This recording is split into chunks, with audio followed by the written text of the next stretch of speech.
Hey guys, it's Real Potato Tea here, and today I'll be presenting to you a $1,400 computer. This price is in USD and includes all your pretty regular PC parts: CPU, motherboard, memory, video card, case, power supply, and storage, while also having an operating system. As you can see, there's no Wi-Fi, but that is pretty cheap, like $30-$40. But this also includes accessories like a mouse, a monitor, and keyboard. Now you might see something a bit different here. This is in Australian dollars. I have converted the price, and about 2,000 Australian dollars is about 1,400 US dollars. So without further ado, let's look right into the parts. So let's start with the CPU. Now I've chosen the Ryzen 5 3600. Now you can always go to the 3600X. If I can, yeah, you can always go to 3600X, but this is kind of out of stock. You can find it in other places though.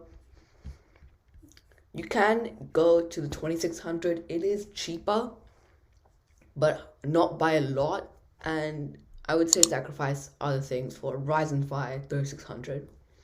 It has a 3.6 gigahertz base and a 4.2 gigahertz max boost. Now that is pretty good, I would say.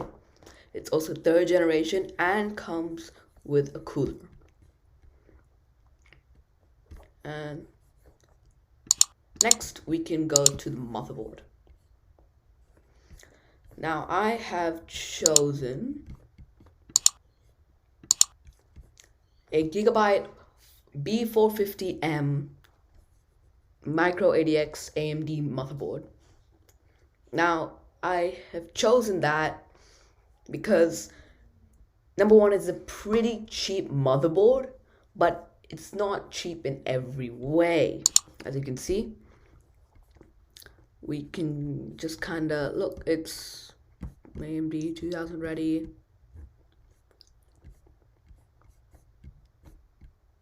You get the point. I'm not sure if it can support the 3000, but there are plenty of other options which are very similar.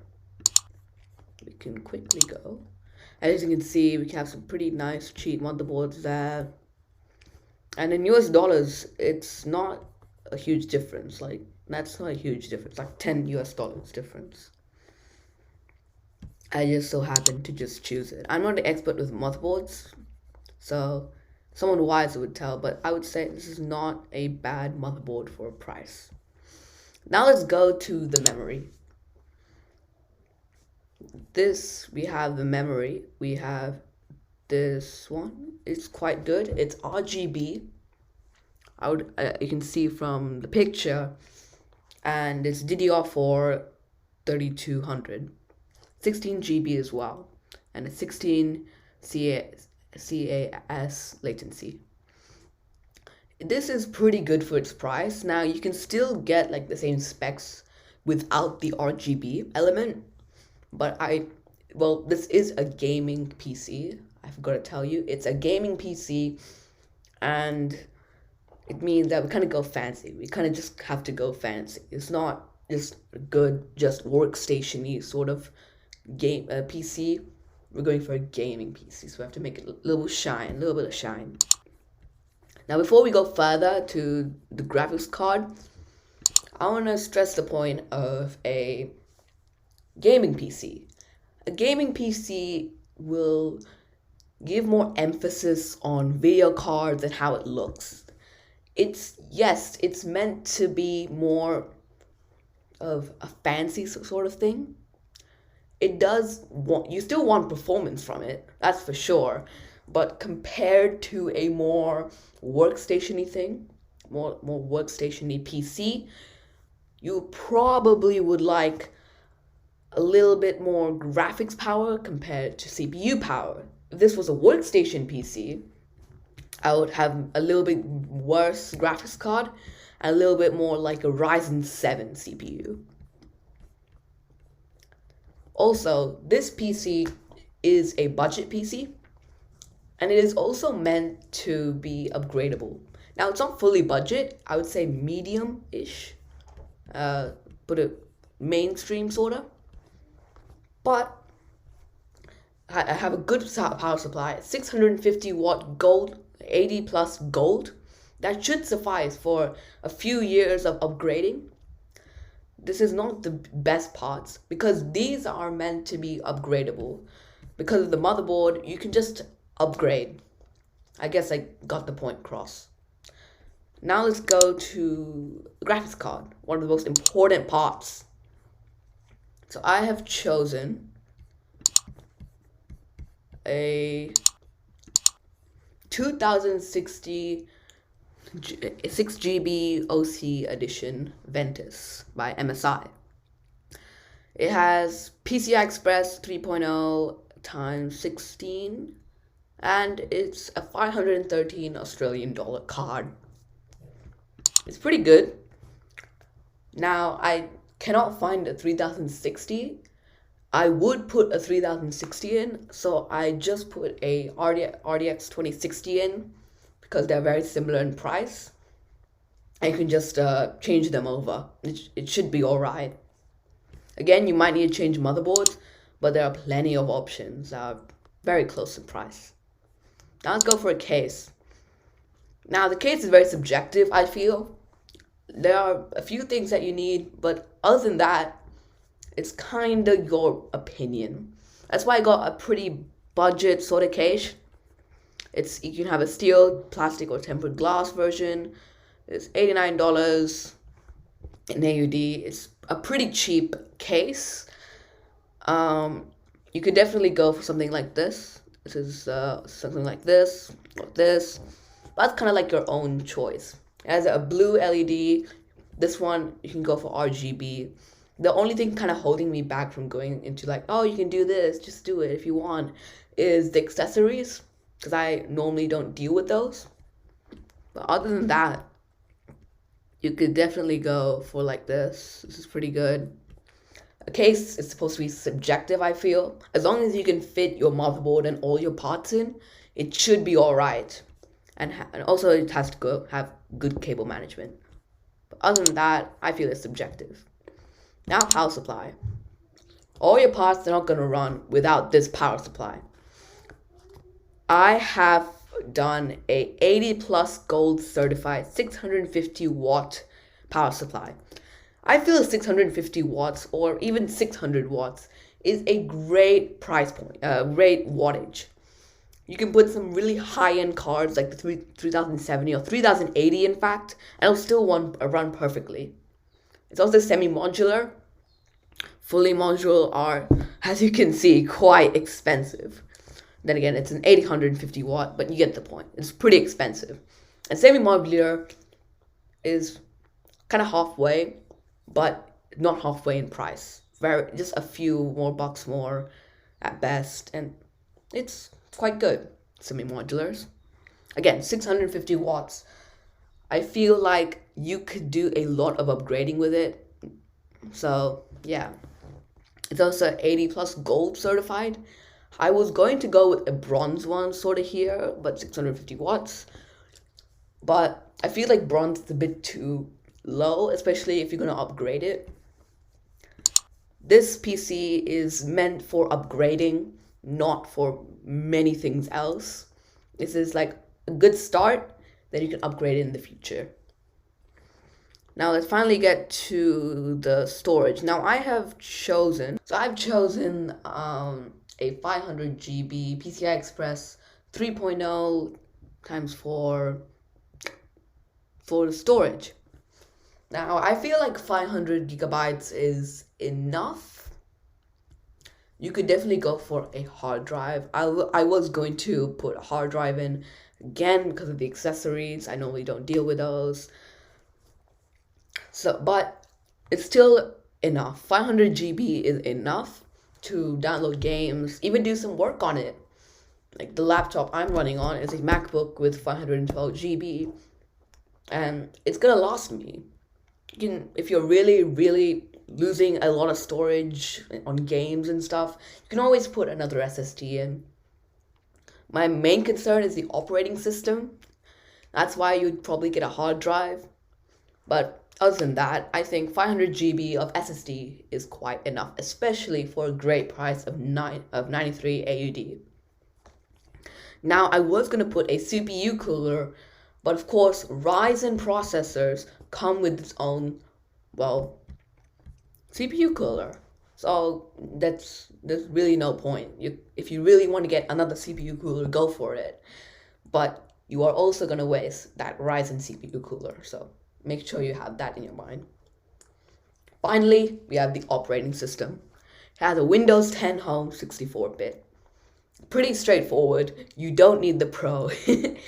I'm not sure why sometimes they're like, I got the Windows 10 Pro. Yes. People, you don't need the Windows 10 Pro Home, whatever it's called. The 64-bit Windows 10 Home is definitely enough, especially for a good price of 1,650 Australian dollars. Now we're going to the additional stuff. So all of this before, that's what you kind of have to have, except for Wi-Fi. We need Wi-Fi as well, but it's not included. Now we have the accessories. Now, if you already have these, all of these combined right now are, wait, one quick maths time, about 460 Australian dollars. And that really cuts the price if you cut all of that off. So if you have at least an alright monitor that you're happy to use, or a pretty okay to slash budget gaming keyboard, or a mouse that you're really comfortable with and you don't really want to change, then you can cut all of this off. Or if you just have a monitor, take that out and get the rest. Now, a mouse, I would say the Glorious Model O Minus is a great option. It's RGB. That's really it. It's beautiful RGB. It's a great, I guess, handling, I would assume. And 2 side buttons. It's pretty good. That's enough for probably some casual to moderate gaming, intermediate gaming. It's also really good and fits a lot of hand sizes. This is just the Glorious Model O Minus. You can actually go to the official website and you can actually get a little bit off. I just thought I might go get it on Newegg, even though it's a bit overpriced. Like in AUD, you can get this for $80 to $100. On Newegg, on the other hand, it's 137 AUD. But again, if you have really big hands, you can just go get the Glorious Model D. A smaller hand, Glorious Model O, but for me, a Glorious Model O Minus. Now let's go to the monitor. The monitor is a full HD Asus TUF Gaming with 144Hz monitor and a 1 millisecond response time. I feel that's 1 millisecond response time at this point is a must, even for more budget gaming PCs. I was going to go for a 75Hz monitor until I realized the Asus TUF Gaming, it's pretty good value. Not the best value, but for 144Hz, that's pretty good. There is another by ViewSonic, but I think it had like a great deal, and now most stores have gotten rid of that deal. But still, you can get for a ViewSonic 144Hz monitor, or you get the Asus TUF Gaming. I thought, why not? I have a little bit more budget. Let's put an Asus TUF Gaming board. Now, keyboard. I feel like I should have put a little bit more money into it, but I feel that's kind of it. This gaming keyboard, if it can open, yeah, it would be great if you could open. Oh god. Yeah, it would be great if this keyboard would open. Yeah, it would. But you can see by the picture, it looks like a pretty okay sort of mechanical RGB gaming keyboard. I feel like all these accessories are really subjective. Again, like the case. But a gaming keyboard, I feel like I'm a little bit more I don't know, going on the cheap end for gaming keyboards. I have a really cheap gaming keyboard right now, but it's keeping me. Like, I get it, it's fine, it works. A bit mushy, but it works. And I feel like a 54 Australian dollar one, go for it. It's pretty, it looks much better than mine. And if you have a little bit more budget, then go for a better gaming keyboard. I'm just a guy who really wants to cheap out on gaming keyboards. One more thing before the accessories, don't get those gaming keyboard and mouse combos. Those are pretty horrible. They have pretty horrible keyboards and they have pretty horrible mice. I got one. It was a gift. My parents didn't have to pay anything, but it's pretty horrible. Works, but if you're a really serious gamer or like an intermediate to advanced gamer, you are not gonna like it. I'm more of a casual one, so it's fine for me. And that sort of concludes the 1,400 US dollar full gaming setup.